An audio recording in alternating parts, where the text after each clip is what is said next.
AC போட்டு ஓட்டினா உங்களுக்கு எவ்வளோ மைலேஜ் கிடைக்குதுங்க சார்? ஏசி போடாம ஓட்டினா உங்களுக்கு எவ்வளோ மைலேஜ் கிடைக்கும் சார்? இந்த கார் வாங்குறதுக்கு முன்னாடி வேற என்னென்ன கார்ஸ்லாம் வந்து நீங்கள் மைண்டில் வச்சிருந்தீங்க வாங்கலான்னு? கம்பெனி சொல்லி இருக்கிற மைலேஜ் வந்து இதை ஜஸ்டிஃபை பண்ணுது.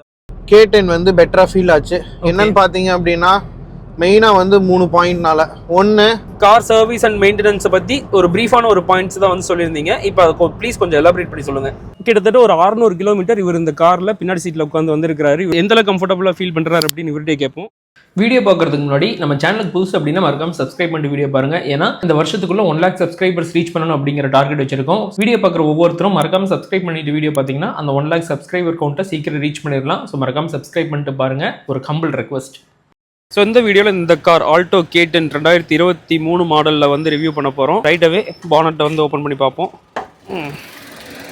So this is the engine of the car. ஸோ பர்ஃபார்மன்ஸில் வந்து ஓனர் அவரோட ரிவ்யூவே வந்து சொல்லுவார். பூஸ்டரோட சைஸ் செம பெருசாக இருக்குது, நைஸ். ஹெட்லைட்ஸ் ரெண்டுமே வந்து ஹாலஜன் ஹெட்லைட்ஸ், கிரில் நல்லா இருக்குது. ஸோ ஆக்சுவலாக இதோட முன்னாடி வெர்ஷன் K10 கம்பேர் பண்ணும்போது இந்த வெர்ஷன் K10ஓட லுக் வந்து ஆப்வியஸாக நல்லா இருக்குது. Halogen headlight, parking light, indicator எல்லாமே வந்து ஹாலஜன் பல்ப்ஸ். அண்ட் இதோட டயர் சைஸ் என்ன அப்படின்னு பார்த்தோம்னா, அதாவது 4 டயர்ஸோட சைஸுமே வந்து 145/80 or 13. ஃப்ரண்ட் ரெண்டுமே டிஸ்க், பேக் ரெண்டுமே வந்து drum brakes. So outside rear view mirror வந்து பிளாக்ல முடிச்சிருக்காங்க. இந்த ரெயின் வைசஸ்லாம் வந்து கார் வாங்கினதுக்கப்புறம் ஃபிட் பண்ணினது. ஸோ டோர் ஹேண்டில்ஸ்லாம் வந்து ஒயிட்லேயே கொடுத்துருக்காங்க. இது வந்து கீ இன்செட் பண்ணுறதுக்கான ஹோல். அண்ட் மேலே பார்த்தோம் அப்படின்னா ஷார்க் பின் ஆண்டனா கிடையாது, நார்மல் ஆண்டனா தான் வந்து கொடுத்துருக்காங்க. ஸோ பின்னாடி இருக்கிற ஆல்டோவோட லுக்குமே வந்து நல்லாயிருக்கு. பூட் ஓப்பன் பண்ணுவோம். ஓகே, லாக் ஆகிருக்கு. ஓகே, இங்கே பார்த்தீங்க அப்படின்னா இது பூட் ஓப்பன் பண்ணுறதுக்கு, இது வந்து ஃபியூல் லிட் ஓப்பன் பண்ணுறதுக்கு. பூட் ஓப்பன் பண்ணியாச்சு. ஸோ இதுதான் வந்து boot capacity of the car. So இவ்வளோ திங்ஸ் வந்து நாங்கள் வச்சுருக்கிறோம். ஆக்சுவலி இன்னும் கொஞ்சம் கூட வந்து வைக்கலாம். So decent amount of boot carrying capacity. And இங்கே வந்து ஹை மவுண்டட் ஸ்டாப் லேம்ப் கொடுத்துருக்காங்க. அண்ட் 2 சைடுமே வந்து ஹைட்ராலிக் ஸ்ட்ரட்ஸ். உள்ளே வந்து எனக்கு தெரிஞ்ச சார் ஒருத்தர் உட்காந்துருக்கிறாரு. Alto K10 badge here and Maruti Suzuki logo. So keyboard open பண்ணுறதுக்கு. அண்ட் கீழே பார்த்தோம் அப்படின்னா 1, 2 ஸோ 2 ரிவர்ஸ் பார்க்கிங் சென்சார்ஸ் வந்து கொடுத்துருக்குறாங்க, which works decently well. And fuel போடுறது. அண்ட் அவ்வளோதான். ஸோ சைடில் அந்த டோர் கார்ட்ஸ் அந்த மாதிரி இதெல்லாம் வந்து கொடுத்துருக்காங்க, அந்த சைட் ஃபெண்டர்ஸ் அந்த மாதிரி. இப்போ உள்ளே உட்காந்து என்னென்னலாம் இருக்குது அப்படின்னு பார்ப்போம். நம்ம டிரைவர் சைடுக்கு போயிடலாம், நமக்கு பேசஞ்சர் சைடு வேலை இல்லை. ஸோ இது வந்து outside rear view mirror adjust பண்ணுறதுக்கான ஒரு லிவர், டோர் ஓப்பன் பண்ணுறதுக்கான handle, central lock and door close பண்ணுறதுக்கான ஹேண்டில். இங்கே கையும் வந்து ரெஸ்ட் பண்ணிக்கலாம் ட்ரைவ் பண்ணும்போது. வாட்டர் பாட்டில் ஹோல்டர், ஸ்பீக்கரோட சவுண்ட் குவாலிட்டி டீசெண்டாக வந்து இருக்கும். And here you can keep some papers and other things which ever one you like. And அப்படி இங்கே பார்த்தோம் அப்படின்னா இது ஹெட்லைட் லெவலர்ஸ். இது வந்து பானட் ஓப்பன் பண்ணுறதுக்கான ஒரு liver, accelerator, break and clutch pedals. இது வந்து அலாம், இது எதுக்குன்னு எனக்கு தெரியல. பட் இதெல்லாம் வந்து பட்டனுக்கான பிளேஸ்மெண்ட்ஸ். ஆக்சுவலி இது வந்து மிட் வேரியன்ட் அப்படிங்கிறனால எதுவும் வரல. ஸோ டாப் வேரியன்ட் வாங்கணும் அப்படின்னா இதில் கொஞ்சம் எல்லாமே வரும். AC vent here. And steering வந்து ஹைட்ராலிக் பவர் ஸ்டீரிங். ஸோ இந்த centre of the steering wheel we get this Maruti Suzuki badge. So இது instrument cluster. So trip meter. இப்போ கரண்ட் எங்களுக்கு 22.1 அப்படிங்கிற மைலேஜ் கிடச்சிக்கிட்டு இருக்கு. ஸோ இன்னும் எங்களுக்கு இருக்கிற பெட்ரோலில் வந்து 183 கிலோமீட்டர்ஸ் போய்க்கலாம். கிலோமீட்டர்ஸ் டோட்டல் எவ்வளோ ட்ரைவ் பண்ணியிருக்கிறோம். ட்ரிப் ஏ, ட்ரிப் பி, இது என்னன்னு தெரில. ஸோ இதில் வந்து இது வந்து ஃபியூல் கார்ஜ், இது வந்து கிலோமீட்டர்ஸ் அந்த இதெல்லாம் காமிக்கக்கூடியது. இது வந்து ஸ்பீடோமீட்டர். அண்ட் இந்த சைடு வந்து வார்னிங் லைட்ஸ்லாம் இருக்குது. இப்போதைக்கு seat belt warning light and hand brake warning light வந்து ஆனில் இருக்குது. அண்ட் இந்த சுவிட்சை ப்ரெஸ் பண்ணி தான் வந்து நம்ம அந்த மோட்ஸை செலக்ட் பண்ணிக்க முடியும். அண்ட் அப்படி சென்டர் கன்சோலில் பார்த்தோம் அப்படின்னா இது வந்து ஒரு basic infotainment system. Sound quality okay, buttons work really well. And mobile holder aftermarket, 2 AC vents here, 1 AC vent here and 1 more AC vent over there. Outside rear view mirror adjustment, SRS airbag and glove box.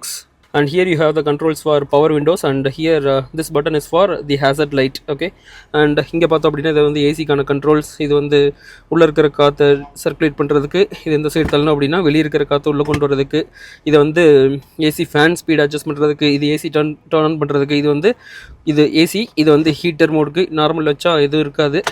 And இது வந்து AC எப்படி வரணும் அப்படிங்கிற select பண்ணுறதுக்கான ஸ்விட்ச். So 12 volt charging socket இந்த மாதிரி use பண்ணிக்கலாம். இது வந்து சும்மா டம்மி இது பிளேஸ்மெண்ட். அண்ட் இங்கே பார்த்தோம் அப்படின்னா கொஞ்சம் ஸ்டோரேஜ் ஸ்பேஸ் இங்கே கொடுத்துருக்காங்க. இது வந்து பாட்டில் ஹோல்டர்ஸ் ஆர் கப் ஹோல்டர்ஸோ யூஸ் பண்ணிக்கலாம். 5 speed manual gear box. Gears எல்லாம் ஷிஃப்ட் பண்ணுறதுக்கு செம ஸ்லீக்காக வந்துருக்கு, செம ஸ்மூத்தாகவும் வந்துருக்கு.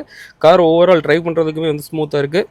And handbrake of the car. Overall dashboard and interior front part of the car பார்த்தோம் அப்படின்னா நல்லாவே இருக்குது.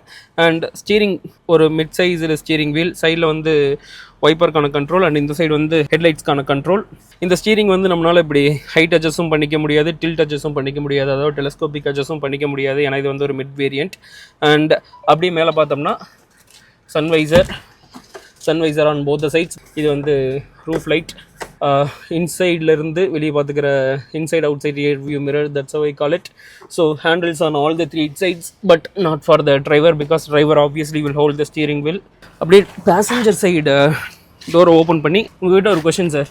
கிட்டத்தட்ட ஒரு 600 கிலோமீட்டர் இவர் இந்த காரில் பின்னாடி சீட்டில் உட்காந்து வந்திருக்கிறாரு. இவரோட கம்ஃபர்ட் எந்த அளவுக்கு கம்ஃபர்டபுளாக ஃபீல் பண்ணுறாரு அப்படின்னு இவர்கிட்டே கேட்போம். நல்ல கம்ஃபர்டபுளாகவே இருக்குது. ஒரு ஃபேமிலி வெஹிக்கிளுக்கு தகுந்த மாதிரி ஒரு 4 பேர் ஈஸியாக போயிட்டு வரலாமா அந்த மாதிரி இருக்கும். நீங்கள் ட்ராவலிங் பண்ணும்போது அந்த ட்ராவலிங் போனோம் அப்படிங்கிற அந்த ஃபீல்னஸே இல்லை, நல்ல கம்ஃபர்டபுளாக இருக்குது. மற்ற வெஹிக்கிளில் போகும்போது அந்த ஹார்டாக இருக்கும், அந்த மாதிரிலாம் எதுவுமே இல்லை. இதெல்லாம் நல்லா இருக்கு. உங்களோட அந்த முழங்கால் இடிக்கிறது அந்த ஃப்ரண்ட் சீட் இல்லை அந்த மாதிரி எதுவும் இல்லை. அந்த மாதிரி எதுவும் இல்லை. இங்கே அண்டர் தைஸ் அடி தொடையில வந்து சப்போர்ட்க்கு நல்லா இருக்குங்களா? லாங் டிராவல் பண்ணியிருக்கோம், அந்த ஃபீல்னஸ் இல்லை. நம்ம வந்து டிராவலிங் பண்ணியிருக்கோமே, அந்த டயர்னஸோ ஃபீல்னஸோ எதுவுமே இல்லை. ஓகே, சின்ன வண்டியில் ஏசியோட பெர்ஃபார்மன்ஸ் எப்படி இருக்கு? நல்லாவே இருக்கு, ஃபேண்டாஸ்டிக்காக இருக்குங்களா? ஓகே, வேற ஏதாச்சும் சொல்ல விருப்பப்படுறீங்களா? Okay, super. So that's how you get a customer review from your friend.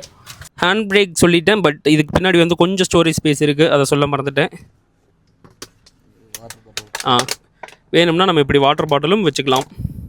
Driver seat and passenger சீட்டை பொறுத்த வரைக்கும் பார்த்தீங்க அப்படின்னா கம்ஃபர்டபுளாக வந்து அந்த கம்ஃபர்டர்ஸ்லாம் வந்து ஓகே, அதெல்லாம் எதுவும் குறை சொல்கிறதுக்கு இல்லை. பட் என்ன அப்படின்னா அந்த அண்டர் தை சப்போர்ட் வந்து இதுக்கு அந்தளவுக்கு கொஞ்சம் பெருசாக வந்து கிடையாது. ஓகேங்களா, அது மட்டும் ஒரு இது. பட் அதெல்லாம் ஒன்றும் பிரச்சனை கிடையாது. Anyway we are going to adjust to everything, so that's not a problem. Car mileage நல்லா கிடைக்குதா, அதுதான் வந்து நமக்கு முக்கியம். ஆப்வியஸாக மைலேஜ் நல்லா கிடைக்குது. ஸோ இவர் தான் இவ்வளோ நேரம் ரிவ்யூ பண்ணிக்கிட்டு இருந்த Alto K10 owner. So he's doctor Premnath. இவர் வந்து காரை பற்றின ஃபுல் டீட்டெயில்ஸ் வந்து கொடுக்க போகிறாரு. இந்த கார் வாங்குறதுக்கு முன்னாடி ஏகப்பட்ட ஆப்ஷன்ஸும் வந்து வச்சுருந்தாரு. ஃபஸ்ட்டு நம்ம அதிலிருந்து ஸ்டார்ட் பண்ணுவோம். சார், இந்த கார் வாங்குறதுக்கு முன்னாடி வேறு என்னென்ன கார்ஸ்லாம் வந்து நீங்கள் மைண்டில் வச்சுருந்தீங்க வாங்கலான்ட்டு? நான் வந்து ஒரு குட்டியான ஒரு மினி கார் வாங்கலான்னு தான் யோசனையில் இருந்தேன். ஏற்கனவே என்கிட்ட விட்டாரா பிரீஸா இருக்கங்காட்டி சிட்டிக்குள்ள போற மாதிரி ஒரு கார் வித் குட் மைலேஜ், அந்த மாதிரி ஒரு காரை தான் நான் தேடிட்டு இருந்தேன். அதுக்கு எனக்கு இருந்தது 4 ஆப்ஷன் இருந்துச்சு. ஒன்னு பாத்தீங்கன்னா ஹுண்டாயோட i10, இன்னொன்னு ரெனால்டோட குவிட் இருந்துச்சு, மூணாவது மாருதியோட ஆல்டோ K10 இருந்துச்சு. இது 3 தான் ப்ரிடாமினண்டா எனக்கு இருந்தது மைண்ட்ல. 3மே நான் டிரைவ் பண்ணி பார்த்ததுல எனக்கு K10 வந்து பெட்டரா ஃபீல் ஆச்சு. என்னன்னு பாத்தீங்க அப்படின்னா மெயினா வந்து 3 பாயிண்ட்னால. ஒன்னு, சர்வீஸ் வந்து பெட்டர் சாய்ஸா இருக்கு, எங்க எல்லா இடத்துலயுமே கிடைக்குது.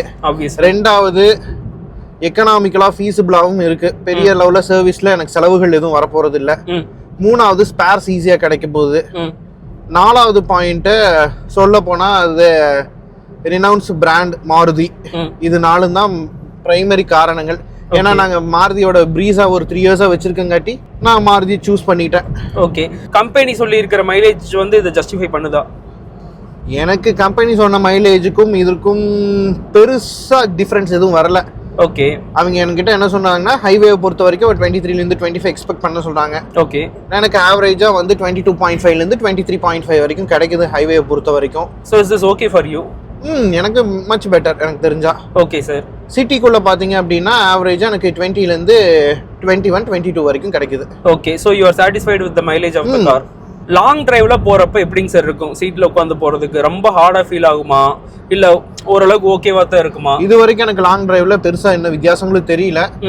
மோர் ஓவர் பாத்தீங்கன்னா கிட்டத்தட்ட லாங் டிரைவிங் நான் பொறுத்த வரைக்கும் ஊட்டி ஒரு டைம் போயிட்டு வந்திருக்கோம். அதே மாதிரி பாத்தீங்கன்னா திருச்செந்தூர் 2-3 டைம் போயிட்டு வந்திருக்கோம். கிட்டத்தட்ட ஒரு 300 to 400 கிலோமீட்டர்ஸ் நான் ஸ்டாப்பா ஓட்டும் போது பெருசா எங்களுக்கு பேக் பெயினோ நெக் பெயினோ ஒரு ஸ்டிஃப்னஸோ அந்த மாதிரி இது வரைக்கும் எதுவும் வரல. ஓகே, சோ நீங்க ஊட்டி போய் so far it was good. Okay sir, நீங்க ஊட்டி போயிருக்கேன் அப்படின்னு சொல்லிருங்க. அண்ட் ஆப்வியஸ்லி நம்ம கொல்லிமலையும் போயிருக்கோம். ஃபர்ஸ்ட் கொல்லிமலை தான் ஏத்திருப்போம்னு நினைக்கிறேன். ஹில்ஸ் எல்லாம் வந்து டிரைவ் பண்றதுக்கு எப்படி இருந்துச்சு? ஸ்டீரிங்லாம் வந்து திருப்பறதுக்கு ரொம்ப ஹார்டா இருந்துச்சு. ஆப்வியஸ்லி பவர் ஸ்டீரிங் இருக்கு, பட் நீங்க எப்படி ஃபீல் பண்ணீங்க ஸ்டீரிங் ரொட்டேஷன் பொறுத்த வரைக்கும்? ஸ்மூத்தா தான் இருக்கு. ஓகே, ஹைவே ஐ மீன் ஹில்ஸ்ல வந்து ஹேண்டில் பண்றதுக்கு கார் எப்படி இருக்கு? ஹில்ஸ்ல ஹேண்டில் பண்றதுக்கு எனக்கு கன்வீனியன்ட்டா தான் இருக்கு. ஓகே சார், எனக்கு எந்த டிஃபிகல்ட்டியும் நான் ஃபீல் பண்ணல. ஓகே, சொல்ல போனா அது ஸ்மூத்தா இருக்கு. ஓகே, இதோட பிரேக்கிங்ல எப்படி நினைக்கிறீங்க? பிரேக்கிங் வந்து குட், அவ்வளவுதான். குட். தென் இன்ஜின் பெர்ஃபார்மன்ஸ் பத்தி கொஞ்சம் சொல்லுங்க சார். ஹில்ஸை பொறுத்த வரைக்கும் எங்களுக்கு நல்லா இருந்துச்சு, அந்த பெர்ஃபார்மன்ஸை நல்லா ஃபீல் பண்ண முடிஞ்சிச்சு. ஓகே, பிளைன்ஸை விட ஹில்ஸ்ல போகும்போது நல்லாவே இருக்கு, டார்க்கும் நல்லா தான் இருக்கு, அது பவரும் நல்லா தான் இருக்கு. ஏசி போட்டு ஓட்டினா உங்களுக்கு எவ்வளவு மைலேஜ் கிடைக்குதுங்க சார்? ஏசி போடாம ஓட்டினா உங்களுக்கு எவ்வளவு மைலேஜ் கிடைக்கும்? ஃபர்ஸ்ட் நீங்க அப்படி செக் பண்ணிருக்கீங்களா? நான் அதெல்லாம் செக் பண்ணதே இல்லை. செக் பண்ணது கிடையாது. சோ எப்பவுமே நீங்க ஏசியோட வச்சு தான் செக் பண்ணிருக்கீங்க. அதுல 22 to 23 சம்திங் லைக் தட் உங்களுக்கு கிடைச்சிட்டு இருந்திருக்கு. ஓகே, ஏசியோட அந்த சில்னஸ் பத்தி சொல்லுங்க சார். சில்னஸ்ங்கிறது பிரீஸ் அளவுக்கு இல்லைனாலும் இட் டேக்ஸ் டைம். அரௌண்ட் ஒரு ஃபியூ மினிட்ஸ்ல நல்லா சில்னஸ் கிடைக்குது. கம்ப்ளீட்டா கார் சில்லுன்னு ஆகிறதுக்கு இட் வில் டேக் அரௌண்ட் ஒரு 5 to 10 minutes ஆயிடுது. 5 to 10 minutes ஆயிடுது. பட் அந்த கம்ப்ளீட்டா சில் ஆயிருச்சு அப்படின்னா எவ்வளவு நேரம் அந்த சில்னஸ் வந்து உள்ள இருக்கும் அப்படின்னு நீங்க நினைக்கிறீங்க? அது லாங் ஸ்டாண்டிங்கா இருக்கதான் செய்யுது. ஓகே, நல்லாவே ஃபீல் பண்ண முடியுது. ஓகே, இதோட டாப் ஸ்பீட் வந்து நீங்க எவ்வளவுங்க சார் செக் பண்ணிருக்கீங்க? டாப் ஸ்பீடை பொறுத்த வரைக்கும் இது வரைக்கும் நான் கிளாக் பண்ணது ஒரு 130 வரைக்கும் கிளாக் பண்ணியிருக்கேன். 130 அந்த வாப்லிங்ல இருக்கும் பாத்துக்கீங்களா? 130 வரைக்கும் எனக்கு வாப்லிங்கே கிடைக்கல. வாப்லிங்கே கிடைக்கல. ஓகே, அதுக்கு மேல போறப்ப உங்களால வந்து வாப்லிங் இல்ல, அதுக்கு மேல நான் ட்ரைவும் பண்ணல, போனதும் இல்ல. Okay okay okay sir. Sir நீங்க ஏற்கனவே இந்த கார் சர்வீஸ் அண்ட் மெயின்டெனன்ஸ் பத்தி ஒரு பிரீஃபான ஒரு பாயிண்ட்ஸ் தான் வந்து சொல்லியிருந்தீங்க. இப்போ அதை ப்ளீஸ் கொஞ்சம் எலாபரேட் பண்ணி சொல்லுங்க. மெயின்டெனன்ஸை பொறுத்த வரைக்கும் ஃப்ரீ மெயின்டெனன்ஸுங்கிறது எனக்கு பெருசாக காஸ்ட் எதுவும் வரல. அன்லஸ் அன்டில் ஏதாச்சும் ஆயில் சேஞ்சோ ஏதாச்சும் இருந்துச்சுன்னா மட்டும்தான் அதுக்கான இதுக்கான காஸ்ட் மட்டும்தான் வந்துட்டு இருந்துச்சு. லேபர் காஸ்ட்டுங்கிறது ஃப்ரீயாக தான் இருந்துச்சு. மோர் ஓவர் பார்த்தீங்கன்னா பெய்டு மெயின்டெனன்ஸ், அதாவது பெய்டு சர்வீஸை பொறுத்த வரைக்கும் ஆவரேஜாக எனக்கு வந்து பார்த்தீங்கன்னா ஒரு 3000லேருந்து 5000 வரைக்கும் வருது. Okay, including labour cost. Okay, அதே மாதிரி பார்த்தீங்க அப்படின்னா 1 டேலையும் டெலிவரி கொடுத்துட்றாங்க. மார்னிங் எடுத்துகிட்டு போனால் ஈவினிங்கே கொடுத்துட்றாங்க. அது ஒரு நல்ல விஷயம். ஓகேங்க சார். கஸ்டமர் கேர் அந்த சப்போர்ட்ல கஸ்டமர் கேர் எனக்கு தெரிஞ்சு வேற கம்பெனிஸை கம்பேர் பண்ணும்போது, வேற ஆட்டோமொபைல் பிராண்ட்ஸை கம்பேர் பண்ணும்போது மாருதி வந்து டாப் நாச்சாக தான் இருக்கு. யாரெல்லாம் இந்த கார் வாங்கலாம் அப்படின்னு நீங்க நினைக்கிறீங்க சார்? யாருக்கு நீங்க சஜஸ்டும் பண்ணுவீங்க? சஜஷன்னா இதோட ப்ரைஸ் ரேஞ்ச் வந்து பார்த்தீங்கன்னா ஒரு அட்ராக்டிவ் ப்ரைஸ் ரேஞ்ச். அதை வந்து பார்த்தீங்கன்னா நான் வாங்கும்போது 5.6 இருந்துச்சு, இன்க்ளூடிங் எல்லாமே டேக்ஸ் எல்லாமே சேர்த்தி, ஆடிவோ எல்லாமே சேர்த்தி எனக்கு 5.6 வந்துச்சு. மோர் ஓவர் இது வந்து யாருக்குன்னா மோஸ்ட் ப்ராப்ளி ஆஃபீஸ் கோயிங்கு, சிட்டியில் இருக்கவங்க, அந்த மாதிரி பார்த்தீங்கன்னா கன்ஜஸ்டடான ஸ்பேஸில் இருக்கவங்க, மினிமம் பார்க்கிங் ஸ்பேஸ் ஃபெசிலிட்டி இருக்கவங்களுக்கெல்லாம் இது வந்து one of the convenient car. இல்லைனா வந்து பிகினர்ஸ்க்கு one of the best car எனக்கு தெரிஞ்சு. ஓகே, புதுசாக ட்ரைவ் பண்ண ஆரம்பிக்கிறவங்களுக்கு one of the best car. Okay, so ஆப்வியஸாக அவரோட ஃபுல் இது சொல்லிட்டாரு. பெர்ஃபார்மன்ஸ், இன்ஜின் பெர்ஃபார்மன்ஸ்ல இருந்து கஸ்டமர் கேர் வரைக்கும் டாப் டு பாட்டம் நம்ம எல்லா பாயிண்ட்ஸுமே வந்து டிஸ்கஸ் பண்ணியாச்சு. அவர் ஆஸ் அ ஓனராக 35,000+ கிலோமீட்டர்ஸ் ட்ரைவ் பண்ணுனதோட எக்ஸ்பீரியன்ஸு வந்து he has shirt with us. Okay, அவ்வளோதான். ஸோ எல்லாமே வந்து இந்த காரை பற்றி டிஸ்கஸ் பண்ணிட்டோம். அடுத்து இன்னொரு கார் ரிவ்யூவில் பார்ப்போம். Until then bye from Logu and Dr. Premnath and Saravanan. He is also my friend. He is also his friend. Bye bye bye. இவர் தான் இந்த காரோட ஓனர். எத்தனை வருஷமாங்க சார் யூஸ் பண்ணிட்டு இருக்கீங்க? ஒரு நிமிஷம் சளி வருது. ரெடியே ஆகல, அதுக்குள்ள ஏன் ஒரு மாதிரி பதட்டப்படுத்துறீங்க? இதை ப்ளூப்பர்ல வச்சுக்கிறேன் நான்.